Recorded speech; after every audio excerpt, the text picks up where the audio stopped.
People are constantly asking our real estate team, why are the prices of real estate continuing to escalate month after month? And even in market updates in the past where we saw that some of the prices started to slip, it's actually this month that we saw them start to tick back up again, surprisingly so. Typically, the prices slump in the state of Connecticut till around February and then start to increase. Or in actuality, in November of this past month, we saw the real estate prices increase by another 1 to 2%. So why is this happening? We decided to show you this way in the game of Monopoly.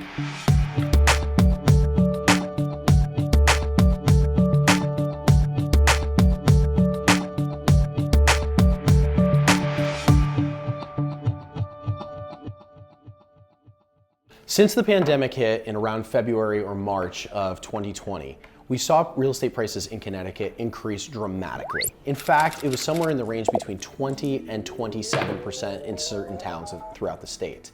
Why is that? Well, the first reason is because many people decided that they didn't want other people inside of their houses, so they didn't list their homes. That created a shortage of houses. We would say that the demand and supply were out of balance, and therefore the prices started to go up. We also saw the Federal Reserve drop their interest rates in their loans to the central banks to 0%, which means that banks like Wells Fargo could lend to average consumers like myself at a reduced rate, which also increased demand because people were now able to buy more home for less amount of money on their monthly payment. Another thing started to happen in which major metropolitan areas throughout the country started to divest their population, and they started to move to this lovely state called Connecticut. And when they came to Connecticut, that increased demand even further and the prices rose. Well, now we're seeing in the news this fourth factor, which is affecting things more dramatically than ever before, and prices continue to escalate. Enter inflation. Inflation is one of those things that the government actually utilizes in order to pay for their bills. Yes, it's crazy, but in America, we can continue to print money in order to pay our own bills. Imagine that you had that ability. Well, we do. And in fact, the problem is that inflation will eventually catch up with us, which it's doing right now. What does that mean? As these girls are playing this game, there's the possibility that now, if all of them had more money, they could actually pay more for certain properties like this that normally sell for $100, they could now pay $1,000.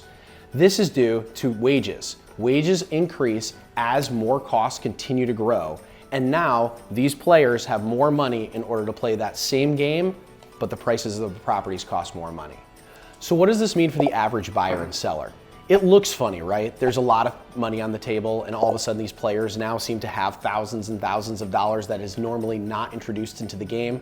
Well, this isn't a perfect analogy, but what is happening is wages are starting to increase and the costs of goods are starting to increase as well. You may notice this when you go to the grocery store and a gallon of milk costs more. We're noticing it when we go to Home Depot and we start to pay more for our lumber. Everything is starting to cost more. And the reason is because our money is starting to be devalued. As this continues to grow in record rates, as it was announced this morning by the Federal Reserve, that inflation is now at 6.8%. The cost for housing as well is starting to increase. So what does that mean? Does that mean that buyers are just getting enamored with properties? Not necessarily. This is likely a trend that's going to continue, and real estate prices are likely going to continue as well for the foreseeable future. How long? We're not certain. The Federal Reserve estimates that inflation should start to taper out next year and start to get back down to normal numbers of about 3 to 4% for inflation. What we estimate here is that prices will continue to increase somewhere between 5 and 10% over the next year. So if you're a buyer in the market, waiting for the real estate market to cool is actually not an informed decision right now. It's actually against what the numbers are saying, and you're not taking into account the inflation. We'd love to talk to you a little bit more and have one of our market experts speak to you about that.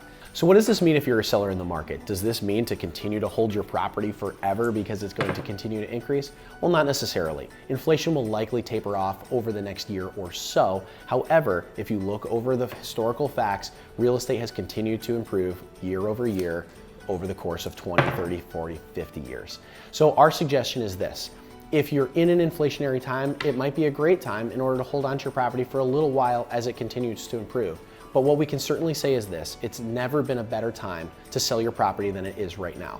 One of the best tools that you can use is one of our proprietary softwares in order to tell you what your house is worth and remind you every single month. We'd love for you to reach out and actually get a free report that happens every single month to tell you what's happening in the market, how your market has improved, and the value of your home. One of the best things about this tool is your Brooke Group real estate agent is actually able to go in behind the scenes and edit the value of your house based upon any improvements that you decide to do over the course of your ownership of the home. If you'd like more information, certainly reply below. And we thank you so much. Follow us at www.brookegrouprealestate.com or on Facebook or Instagram. Thanks again.